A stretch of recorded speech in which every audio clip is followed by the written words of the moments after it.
George Froyd didn't ask to be a cyborg. One minute he was a regular guy, clumsy but endearing, with more heart than sense, and the next he was half man, half spinning machine. It all started one rainy night when George's obsession with flying got him into some serious trouble. See, George wasn't just dreaming of the skies. He was obsessed with breaking the sound barrier on a propeller plane he had cobbled together from junkyard scraps.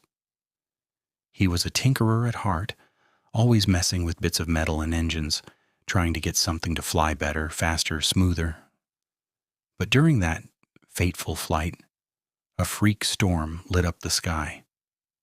Lightning struck George's plane just as he hit the upper atmosphere, frying the navigational controls and his left arm. The crash should have been the end of him. Instead, George woke up in a secret government lab, half a man, with a high-speed propeller grafted onto where his arm had been. It spun silently at first, then faster, until George realized it wasn't just for show. It gave him speed beyond human limits and the ability to hover and glide, almost like he was flying again. But being part propeller wasn't all glory. George had strange side effects: spin sickness, double vision, and an uncanny ability to get dizzy at the worst times. He had to learn to control the whirling machine attached to his side, or risk tearing through walls, or worse, losing himself in the blur. Despite it all, George embraced his new form. He became a vigilante of sorts, using his dizzying speed and agility to protect his city from threats that crawled out of the shadows.